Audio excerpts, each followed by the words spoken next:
Thank you, ma'am. Very good morning to you all.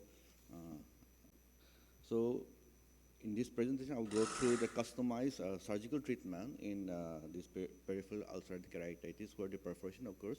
So, I'll go through the matches and the patches, the techniques used in this treatment of these perforations. So, I have no financial or any conflict of interest to disclose in this presentation. So, corneal perforation is an acute complications of PUK, commonly seen in cases with multiple recurrences, and if you are using inadequate immunosuppression or there is poor compliance to the treatments. So the indication of surgeries in PUK may be tectonic when there is increasing depth of melt leading to desmatocele formation, or in the impending perforation, or there's advancing extension of melt circumferentially or centrally, or sometimes in optical region also, after the active process has healed for the visual rehabilitations of ectasia and also induce astigmatism, and also to maintain the maintain stability of the residual thinning. So the customized surgical procedure, there are various options that has been described that depends upon the size, the shape, the location, and extent of the tissue defects. So tissue adhesive with bandage contact lens can be used for perforation if it's less than 3 millimeter. Tuck-in tenon-page graft is another important technique which has been described for perforation of 3 to 5 millimeter size. Tuck-in lamellar keratoplasty for 360-degree tectonic supports. And also we have got the tectonic penetrating keratoplasty if it is large perforations. And lamellar graft, that has a less chance of graft rejection, so that also is important to know. And also the various sutureless lamellar keratoplasty from the smile-generated lenticles. So there are various shapes which can be used for managing this corneal perforation. So the donor tissue is carefully sized to match the recipient bed, and the patches the peripheral defect accordingly. So there are various shapes. You can have the round shape, the crescentic graft, the biconvex shape, the banana graft, the stencil-based prick and print, and the C-shaped lamellar keratoplasty for the ectasia part of corneal degeneration or corneal ulcers. So coming to the case scenario, here is a case with bilateral PUK, a known case of rheumatic arthritis, which has been treated outside with a glue BCL for the perforations. So patient has come to us with the perforations. Recurrence is there with iris prolapse, and the glue has been dislodged on left eye. So we consider for this crescentic page graft in these patients. So here the bed of the tissue defect, the diseased cornea is dried and measured. So along with the thinning area, the ectasia area is marked. So after measuring with the largest diameter, that's 9 mm here in this case, the donor graft has been refined. This is followed by preparation of the recipient bed. So with the marking of this, the recipient tissue, so you dissect along with this marking line. This followed by the placement of this donor cornea, and 3 anchored suture has been placed with interrupted 10-0 monofilament nylon suture. Then the residual other remnant bed, that diseased part is trimmed off. Now the donor cornea is matched with the underlying marking, and further the suturing has been completed. So this is the post-op day 1, and this is post-op day 5, which shows a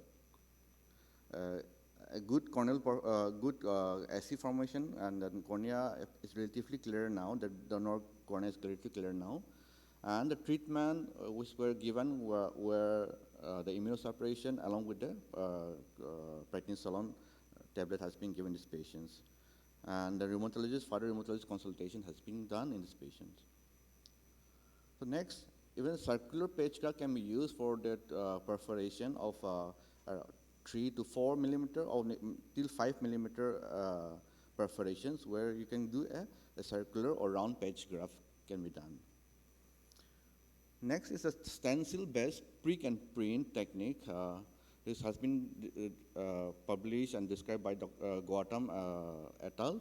So in this procedure, they have marked the deceased host cornea, which is followed by making of stencil by pricking along the mark outline by a hypodermic needle of 26 gauge, and followed by cutting the prick outline. The transparent paper or plastic is used here, and this is printing is placed over the donor cornea, and the excision of the shape of donor cornea is done, and which is made and sutured over the recipient bed. So in this, they have found that there is 80% success rate, which is a technique which is simple and easy to learn.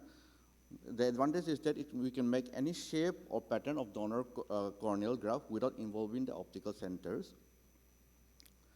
Next case scenario is case of neurotrophic corneal ulcer perforation. So here we have considered for tenon patch graft also in this video. First of all, the recipient bed is cleaned, and you need to harvest the tenons.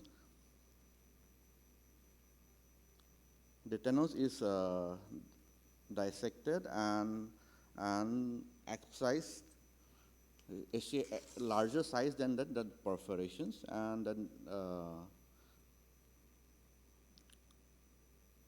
this is followed by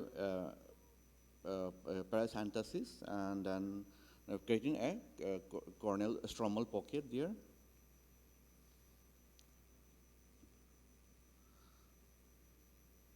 And the iris has been repositioned back to the anterior chamber, and you can place the tenons over the perforated area and try to tucking into the in the stromal bed. And then here I used the 10-0 monofilament nano suture.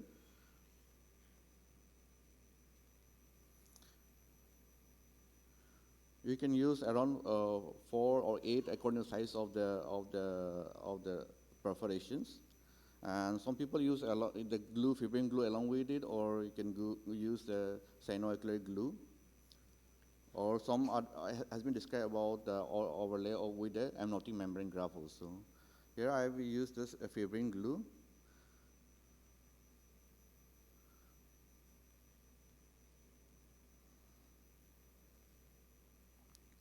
All the viscoelasticity and then all the pigment that has been released has been washed off.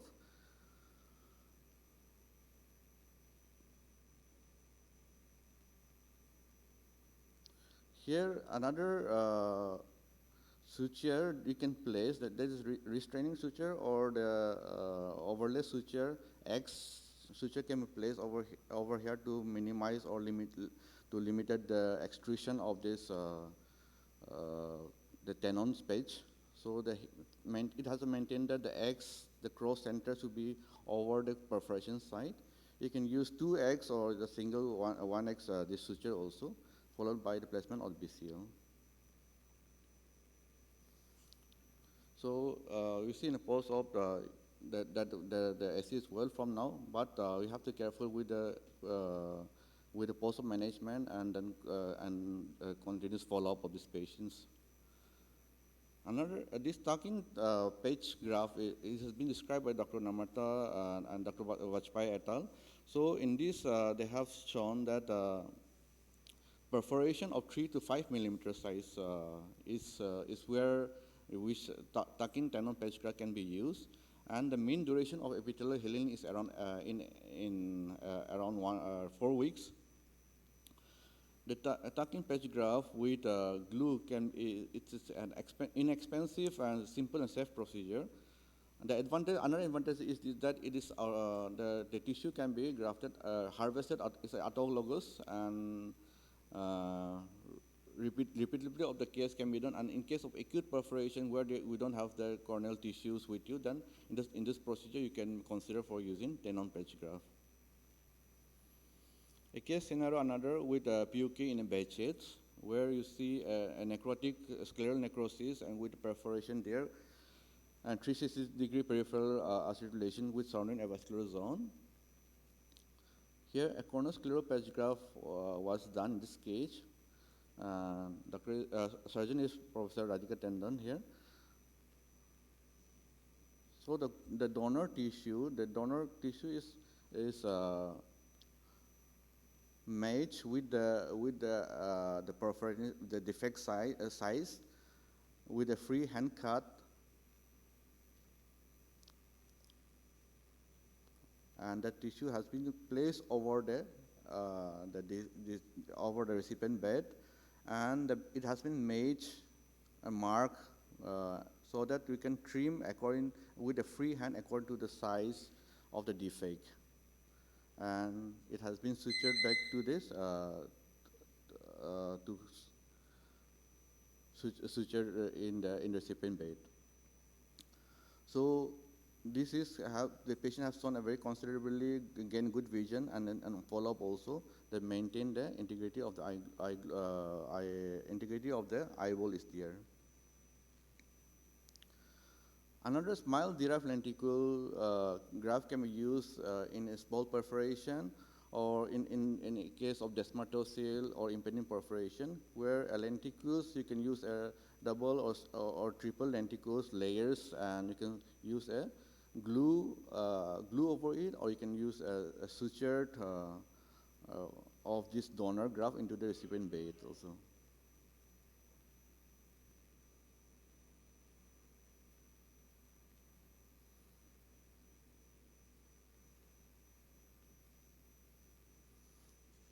So it shows a reasonably clearer cornea graft, even post-op months also.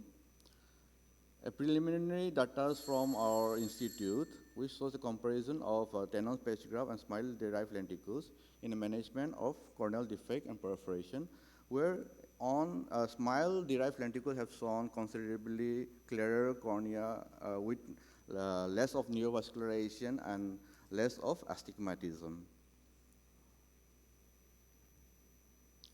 And lastly, the compression C-shaped lamellar keratoplasty, where at 9 mm of inner circumference and 14 mm of outer circumference has been marked over the donor tissue, and on the edge you can use a dermatological trephine of 2 or 3 millimeter size to make a C curve, and deliberately a smaller wide size of 0.25 or 0.5 mm can be cut for having a compressive effects, and also to overcorrect the astigmatism over there by 50%, so that you can reduce the severe corneal astigmatism in peripheral corneal ectasia. So in this series, they have shown that a good stable astigmatism in a range of 0 to -2.75 diopters cylinder within 6 months' times. So in conclusion, early surgical intervention along with optimal cytotoxic immunosuppression therapy will help in successful achieving the restoration of tectonic integrity of the globe and visual acuity, improvement and stabilization in the perforated PUK. Management by a team of internists or rheumatologists and ophthalmologists is paramount, and the judicious use of immunosuppressive agents may yield a relatively favorable results while managing the adverse effects. So the match and patch of the corneal graft, which is an easy steps under direct visualizations, is simple to perform, accurate mapping, freehand or trephine marking. But having said that, merely the surgeries won't help, so you should have an evidence-based approach is to have a minimal or optimal outcomes of these such patients. Thank you. Thank you very much, Dr. Lomi.